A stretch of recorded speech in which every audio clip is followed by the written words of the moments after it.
आप सभी स्टूडेंट्स का स्वागत है हमारे यूट्यूब चैनल इंजीनियर्स गेटवे पर। आज मैं आपके लिए यूनिट 5 का जो लेक्चर आपका चैप्टर नंबर 4 रह गया था, जिसमें मेजरमेंट के बारे में हमें पढ़ाना है, उसका लेक्चर नंबर 6 लेकर आए हैं। 5 लेक्चर हम आपको यूनिट 5 में करा चुके हैं। 6 लेक्चर में सबसे पहले देखिए मैं आपको क्या कराऊँगा। सबसे पहले हम आपको कराएंगे इंट्रोडक्शन ऑफ मेजरमेंट। मेजरमेंट के जो इंट्रोडक्शन जो टर्म्स है उसके बारे में बात करेंगे। मेजरमेंट क्या होता है, आपका जो है प्रिसीजन क्या होता है, एक्यूरेसी क्या होती है, एरर क्या होती है, इन सब के बारे में आज हम बात करेंगे। तो सबसे पहले देखिए, सबसे पहले चलते हैं मेजरमेंट। मेजरमेंट क्या है देखिए, तो देखिए the word measurement is use to tell us length, the weight, the temperature, the color of or a change in one of these physical entities of a material।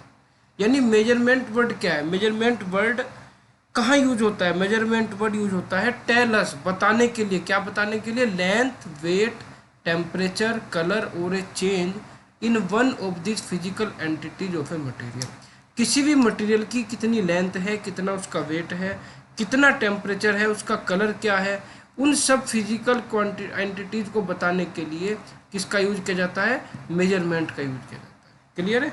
आप जैसे कोई भी कपड़ा या चीनी कुछ भी लेने जाते हैं सामान बाहर से, तो आप क्या कहते हैं कि 5 किलो चीनी दे दीजिए, 2 मीटर कपड़ा दे दीजिए। तो वो 2 मीटर क्या है? 2 मीटर उसकी लेंथ है जिससे वो उसे मेजर करेगा। ठीक है? या 5 किलो उसका क्या है? वेट है। तो ये क्या है? किसी भी आपकी किसी भी मटेरियल की जो फिजिकल एंटिटीज होगी वो उसकी क्या कहलाएगा? मेजरमेंट कहलाएगा। तो देखिए measurement provide us various physical and chemical parameter of material in quantitative terms. Measurement क्या करेगा? मेजरमेंट हमें किसी भी मटेरियल की फिजिकल और केमिकल पैरामीटर को क्वांटिटी टर्म में डिनोट करेगा, क्वांटिटी टर्म में डिस्क्राइब करेगा। The measurement is a comparison between A quantity whose magnitude is unknown with a similar quantity whose magnitude is known, standard value. Known भी कह सकते हैं, standard value भी कह सकते हैं। देखिए मेजरमेंट हम करते कैसे हैं? मेजरमेंट हम करते हैं, कंपैरिजन करते हैं क्वांटिटी का। किसके साथ कंपैरिजन करते हैं? अननोन क्वांटिटी का नोन क्वांटिटी के साथ कंपैरिजन करते हैं। जैसे जब हम 5 किलो चीनी लेने जाते हैं तो वो क्या करता है? तो वो एक तरफ तराजू में 5 किलो का बाट रखेगा, दूसरी तरफ 5 किलो चीनी को उसके कंपेयर में मेजर करेगा। यानी जो बाट 5 किलो का रखा है वो हमारी नॉन वैल्यू है, स्टैंडर्ड वैल्यू है, और उस स्टैंडर्ड वैल्यू से हम चीनी का जो मास है वो उसके इक्वल क्या कर रहे हैं? मेजर कर रहे हैं। क्लियर है? तो ये आपका क्या होगा? मेजरमेंट क्या होगा? कंपैरिजन होगा आपका किसका? स्टैंडर्ड वैल्यू से। आप देखिए यहाँ पर एक डायग्राम मैं आपको दिखा देता हूँ। देखिए जैसे कि आपको जो भी क्वांटिटी की मेजर करनी है वो यहाँ आएगी। देखिए measured quantity to be measured, जो भी आपको क्वांटिटी मेजर करनी है वो यहाँ है। इस क्वांटिटी को आप किससे मेजर करेंगे? इस क्वांटिटी को आप मेजर करेंगे स्टैंडर्ड क्वांटिटी से कंपेयर करके। ठीक है नहीं? और जो आपका प्रोसेस होगा, जब आपका प्रोसेस होगा, जैसे कंप्यूटर वाले कांटे चल रहे हैं, कंप्यूटर वाले कांटे में ये स्टैंडर्ड वैल्यू इनबिल्ट रहती है। क्लियर है? तो जब आप उसके ऊपर किसी भी वैल्यू को मेजर करेंगे तो वो क्या करेगा? वो उसका स्टैंडर्ड वैल्यू से कंपैरिजन करेगा और आपको रिजल्ट देगा कि इसका मास कितना है, इसकी और वैल्यू कोई भी पैरामीटर उसका कितना है। क्लियर है? देखिए these are two requirement which are to be satisfied to get good result from the measurement. किसी भी इंस्ट्रूमेंट से गुड रिजल्ट मेजरमेंट का लेने के लिए, यानी बिल्कुल जो है एक्यूरेट रिजल्ट लेने के लिए आपकी क्या क्या रिक्वायरमेंट होनी चाहिए। देखिए क्या क्या रिक्वायरमेंट है। पहली रिक्वायरमेंट है the standard must be accurately known and internationally accepted. यानी जो आप स्टैंडर्ड वैल्यू का यूज कर रहे हैं, जिससे अननोन वैल्यू को कंपेयर कर रहे हैं, वो बिल्कुल एक्यूरेट हो और इंटरनेशनली एक्सेप्टेड हो। क्लियर है? इसके बाद देखिए the apparatus and experimental procedure adopted for comparison must be provable. यानी जो आपका एपरेटस और एक्सपेरिमेंटल का प्रोसीजर है, जिस प्रोसीजर से आप क्या कर रहे हैं? मेजर कर रहे हैं, वो एडोप्टेड होना चाहिए। ठीक है ना? वो क्या होना चाहिए? प्रूव होना चाहिए और एडोप्टेड होना चाहिए। उसमें किसी भी तरह की कोई त्रुटि, कोई एरर ना होनी चाहिए।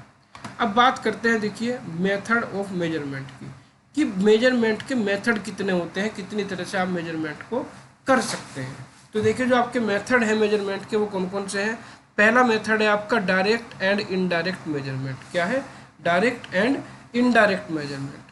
सेकंड है primary and secondary and tertiary measurement. ठीक है। थर्ड है आपका contact and non contact type of measurement. ठीक है। अब सबसे पहले देखिए बात करेंगे डायरेक्ट एंड इनडायरेक्ट मेजरमेंट की, कि डायरेक्ट और इनडायरेक्ट मेजरमेंट आपका क्या है। तो देखिए डायरेक्ट नाम से पता चल रहा है कि जिसका मेजरमेंट हम डायरेक्ट कर लें वो डायरेक्ट मेजरमेंट कहेगा, और जिसका इनडायरेक्ट करेंगे वो इनडायरेक्ट कहलाएगा। जैसे कि the value of the physical parameter is determined by comparing it directly with different standard. अगर मैं डायरेक्टली किसी स्टैंडर्ड वैल्यू से मैं कंपेयर करके उसे मेजर कर रहा हूँ, जैसे हम सामान तोलते हैं या कपड़ा मेजर करते हैं मीटर से, तो वो आपका क्या कहलाएगा? डायरेक्ट मेजरमेंट कहलाएगा। The physical standard like mass, length and time are measured by direct measurement. आप मास, लेंथ और टाइम को कैसे मेजर करते हैं? डायरेक्टली डायरेक्ट मेजरमेंट से मेजर कर लेते हैं। ठीक है। और इनडायरेक्ट मेजरमेंट में देखिए क्या होगा। इनडायरेक्ट मेजरमेंट में आपकी वैल्यू सीधी सीधी आपको नहीं मिलेगी, आपकी वैल्यू इनडायरेक्टली आपको मिलेगी। क्लियर है? तो देखिए the value of the physical parameter is more generally determined by indirect comparison with the secondary standard through calibration. Example देखिए, the measurement is converting into an analog signal which subsequently proceed and fed to the end device at present the result of measurement. Clear है? कोई भी measurement को आप convert करेंगे, किस में convert करेंगे? एनालॉग सिग्नल में कन्वर्ट करेंगे, और फिर उस एनालॉग सिग्नल से आप रिजल्ट फाइंड आउट करेंगे, तब जाके आपको उसका इनडायरेक्टली मेजरमेंट मिल पाएगा। इसका आप डायरेक्ट मेजरमेंट नहीं कर सकते। नेक्स्ट आता है देखिए primary and secondary and tertiary measurement. ठीक है। देखिए प्राइमरी, सेकेंडरी और टेटरी मेजरमेंट क्या होता है आपका। सबसे पहले प्राइमरी मेजरमेंट की बात करते हैं। देखिए प्राइमरी मेजरमेंट में क्या होगा। In the primary mode the value of physical parameter is determined by comparing it directly with reference standard. The required information is obtain to sense of sight and touch. यानी इसमें हम जो measurement करेंगे वो आप डायरेक्टली करेंगे, या आप सेंस करके भी कर सकते हैं, टच करके भी कर सकते हैं, और आप डायरेक्ट भी इसका मेजरमेंट कर सकते हैं। कैसे? देखिए एग्जांपल देख लेते हैं। Matching of two length is determining the length of an objective with ruler. आपको दो लेंथ कोई भी मेजर करनी है तो आप क्या कर सकते हैं? उसे आप रूलर से मेजर कर सकते हैं। एक मीटर का जो मीटर का आपने देखा होगा, एक मीटर का रूलर आता है, उस रूलर से आप किसी भी लेंथ को डायरेक्टली प्राइमरी मेजरमेंट उसका कर सकते हैं। ठीक है। और estimation the temperature difference between the component of the container bye inserting finger. अगर आपको पता है कि आपके जो कंटेनर है उन कंटेनर में क्या रखा है, उस कंटेनर में आपका कोई एक में ठंडा पानी, एक में गर्म पानी भरा रखा है, तो आप उसमें फिंगर को इंसर्ट करके उसके टेम्परेचर को सेंस कर सकते हैं।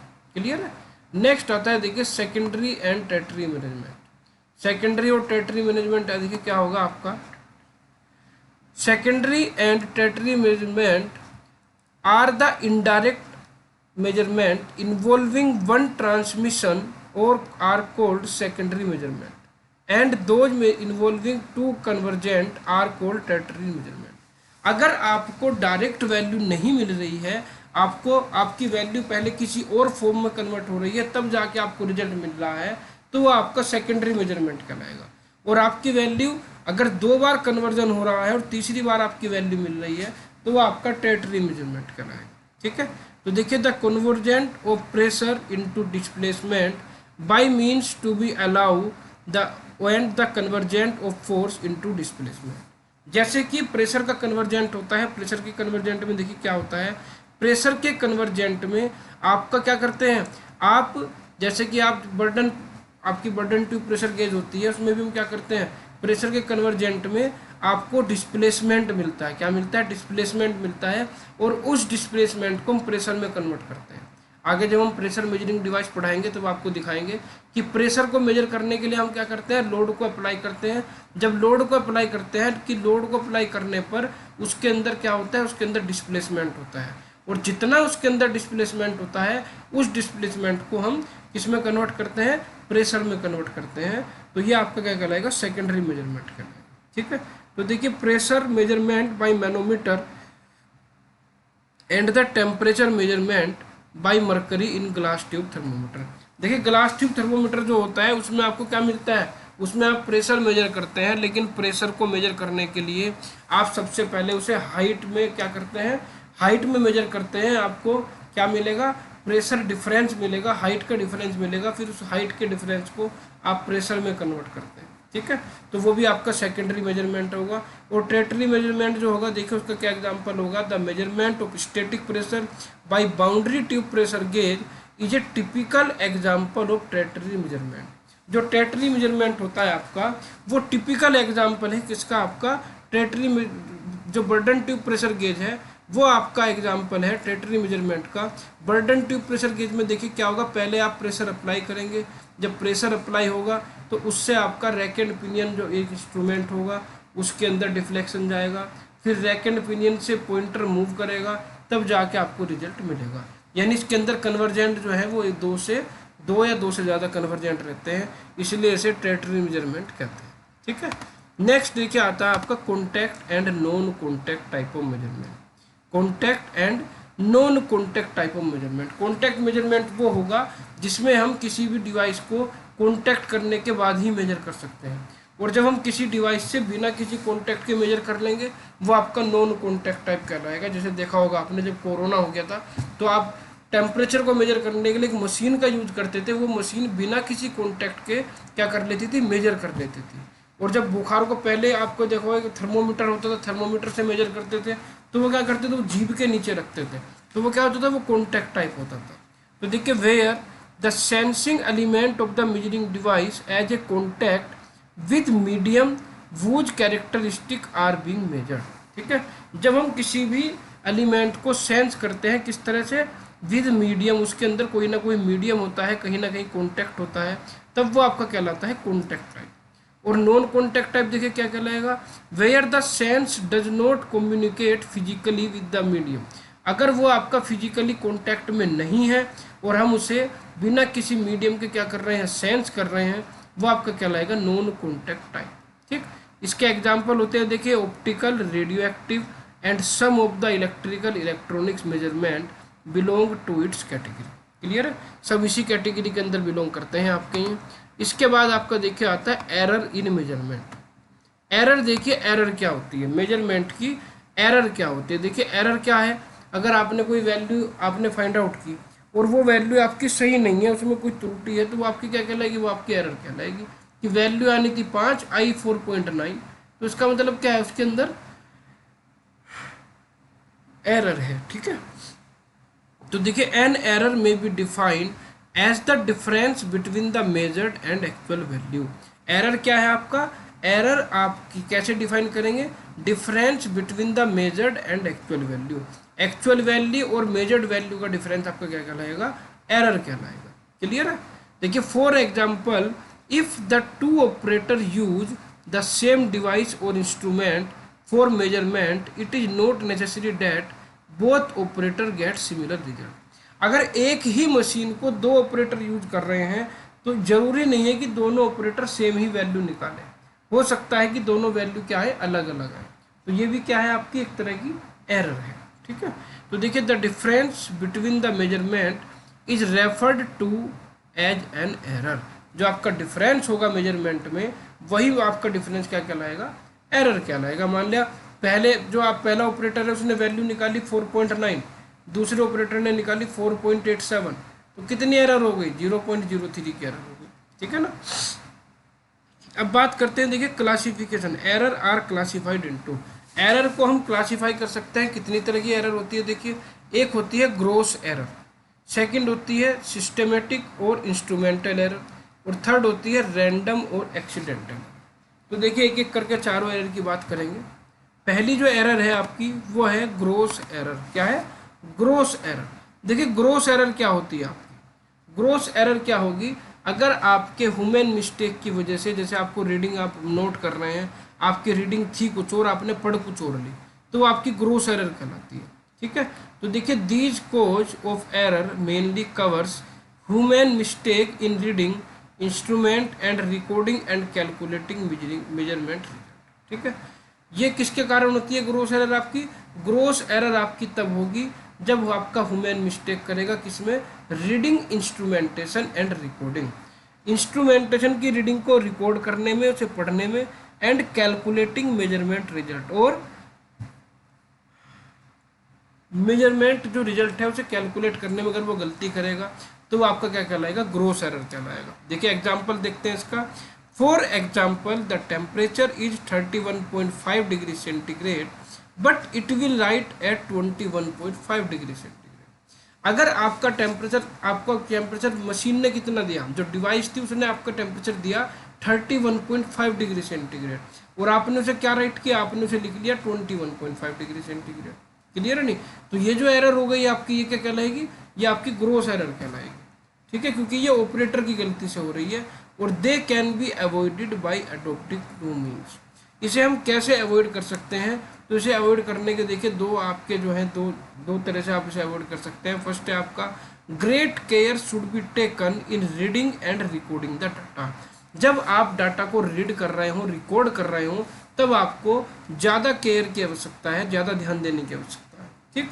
सेकंड है 2, 3 और even more reading should be taken for quantity under measurement.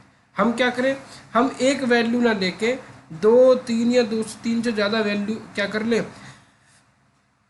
3, 4 से ज़्यादा वैल्यू ले लें, तो उसमें हमारे गलती के चांस कम रहेंगे। ठीक है ना, आपकी वैल्यू हर बार थोड़ा बहुत उसमें चेंज आएगा, तो उसमें ज़्यादा मिस्टेक होने की संभावना नहीं रहेगी। तो ये थी आपकी ग्रोस एरर।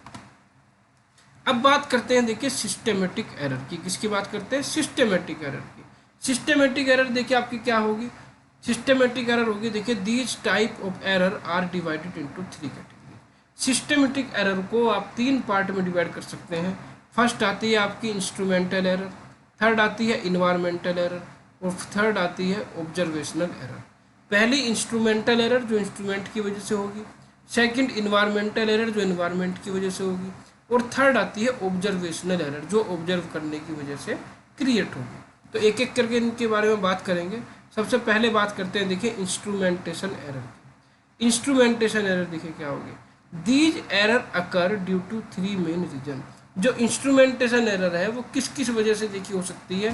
फर्स्ट होगा due to inherent shortcoming of the instrument, due to inherent shortcoming of the instrument. Second होगा due to misuse of instrument, due to misuse of instrument, instrument के misuse करने से होगा। और third है due to loading effect of measurement, instrument की loading effect की वजह से भी आपका क्या हो सकता है, एरर हो सकती है। मान लिया जो आपका इंस्ट्रूमेंट है उसकी लोड कैपेसिटी से अगर आप ज़्यादा लोड लगाएंगे, तो उसकी लोड कैपेसिटी से अगर आप ज़्यादा लोड लगाएंगे तो आपको वो एरर 100% देगा, आपकी एरर जरूर आएगी। तो आपको ये भी ध्यान रखना है कि उसके अंदर जो लोड की कंडीशन है वो भी लिमिट में हो। ठीक है। दूसरा ये है कि जब आप सिर्फ इंस्ट्रूमेंट को यूज़ कर रहे हो तो उसे अच्छे से यूज़ करें, उसका मिसयूज ना हो कि आपको मान लिया आपको करना था किसी और तरीके से यूज़, आपने किसी और तरीके से यूज़ कर लिया, तो अगर आप उसका मिसयूज करेंगे तब आपको दिक्कत आएगी।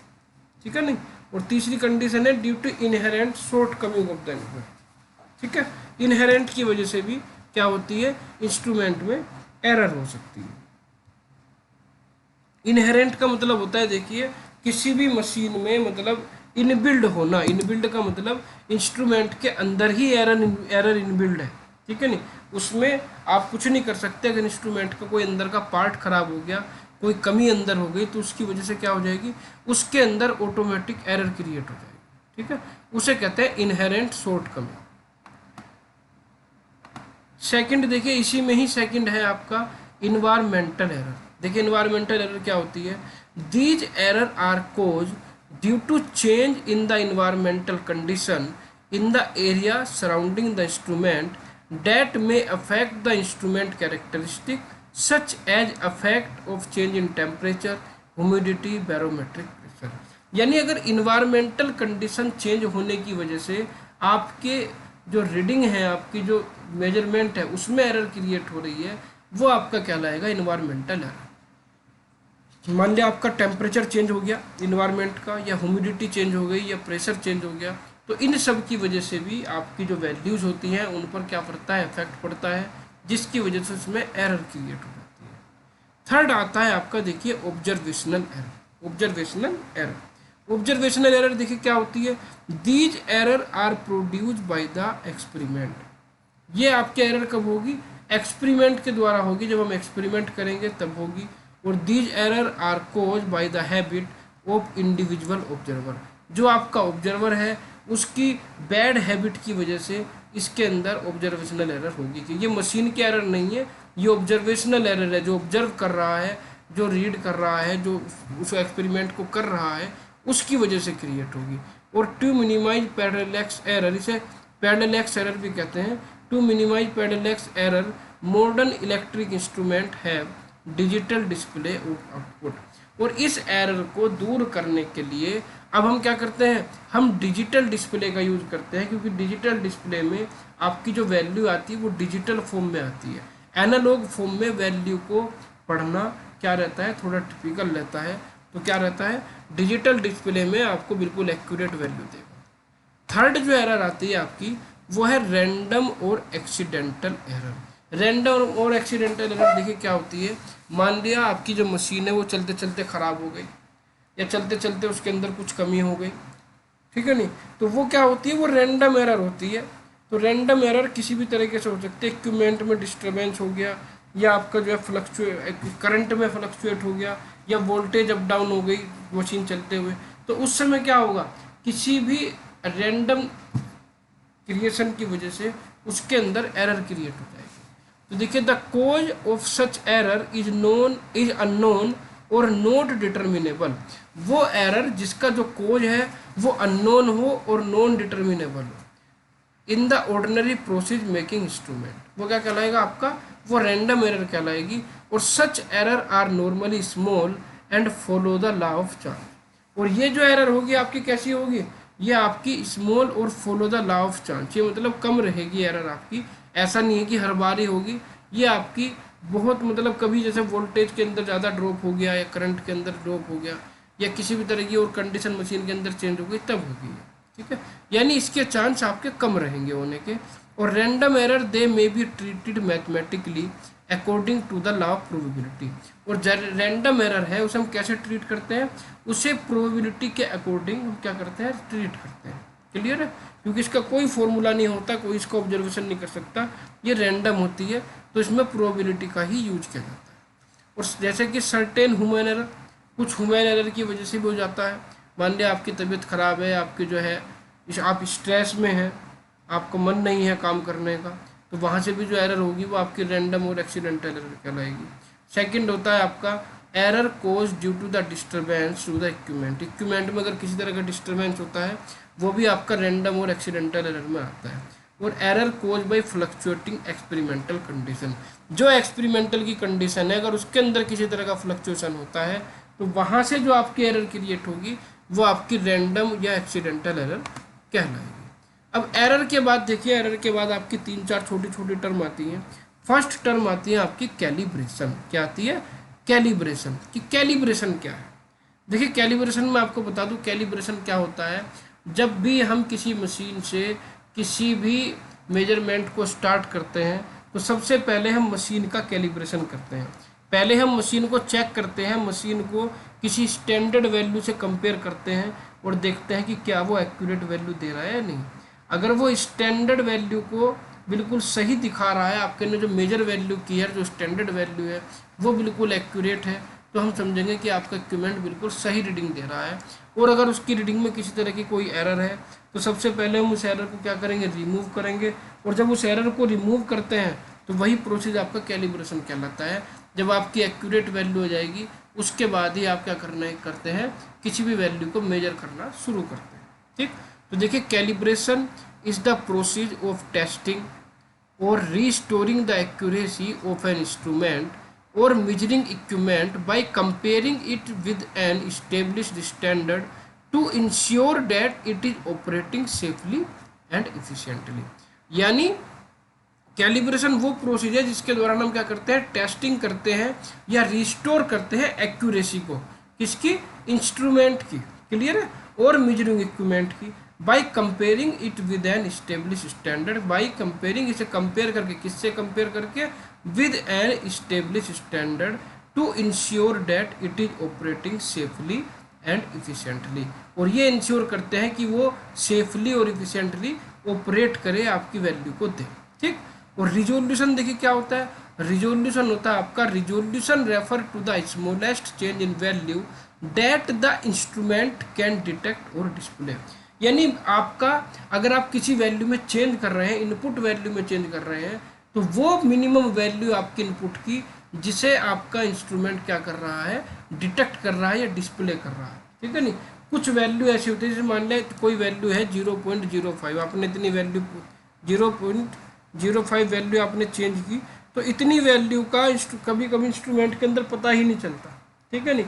तो उसकी एक मिनिमम वैल्यू रहती है कि अगर आप इतनी वैल्यू को चेंज करेंगे तो उसके अंदर वो उसे डिटेक्ट नहीं कर पाएगी, ठीक है नहीं। तो वो स्मॉलेस्ट चेंज जो होगा जिसे मशीन आपकी मेजर नहीं कर सकती, वो आपका कहलाता है रिजोल्यूशन। क्या कहलाता है, रिजोल्यूशन। नेक्स्ट इसके अंदर आता है देखिए एक्यूरेसी। एक्यूरेसी देखिए नाम से पता चल रहा है, एक्यूरेट मतलब जो जितनी आपकी वैल्यू एक्यूरेट होगी उसकी एक्यूरेसी उतनी ही ज़्यादा होगी, ठीक है। तो देखिए the ability of an instrument to measure the accurate value is known as accuracy, ठीक है। किसी भी इंस्ट्रूमेंट की एबिलिटी, किसी भी इंस्ट्रूमेंट की एबिलिटी जो मेजर कर रही है, किसे मेजर कर रही है, एक्यूरेट वैल्यू को, इज नोन एज एक्यूरेसी। किसी भी इंस्ट्रूमेंट की एक्यूरेट वैल्यू को मेजर करने की जो इफिशिएंसी होगी, जो एबिलिटी होगी, वो एक्यूरेसी कहलाएगी। या ये भी कह सकते हैं, in other word it is the closeness of the measured value to a standard और ट्रू वैल्यू। ये भी कह सकते हैं कि जो आपने वैल्यू मेजर की है वो आपकी स्टैंडर्ड वैल्यू या ट्रू वैल्यू के कितने क्लोज है। जितने ज़्यादा क्लोज होगी उतनी एक्यूरेसी ज़्यादा होगी, और जितनी ज़्यादा क्लोजनेस कम होगी उतनी एक्यूरेसी आपकी कम होती चली जाएगी, ठीक। और लास्ट टॉपिक है देखिए आज की वीडियो का, प्रिसीजन, कि प्रिसीजन क्या है, ठीक है। तो देखिए precision is defined as the ability to reproduce the same output repeatedly for the same input. यानी आपको क्या चाहिए, अगर आप सेम इनपुट दे रहे हैं तो आपको आउटपुट भी बार बार सेम मिलना चाहिए, क्योंकि जब इनपुट सेम है तो आउटपुट भी सेम होना चाहिए। तो अगर बार बार रिपीटली अगेन एंड अगेन आपको सेम इनपुट देने पर सेम आउटपुट मिल रहा है, तो आप कह सकते हैं कि आपकी जो इंस्ट्रूमेंट है वो हाई प्रिसीजन है। क्या है, हाई प्रिसीजन है। तो देखिए if any device give same output again and again at same input it is said to have high precision. अगर कोई आपकी डिवाइस है जो सेम आउटपुट दे रही है बार बार सेम इनपुट देने पर, तो हम उसे क्या कहेंगे, it is said to have high precision. किसकी जो प्रिसीजन है वो हाई है। क्लियर है। तो आज के लेक्चर में बच्चों इतना ही। अब आपके जो फोर्थ लेक्चर, जो आपके जो फिफ्थ यूनिट का जो फोर्थ चैप्टर आपका बचा था, उसे हम जल्दी ही ख़त्म करेंगे। आपके एग्ज़ाम भी आने वाले हैं, एग्ज़ाम की डेट शीट आ चुकी है। ये अच्छा हुआ कि आपके जो एग्ज़ाम है वो आपके थोड़े एक्सटेंड हो गए, आपको पढ़ने के लिए थोड़ा और समय मिल गया।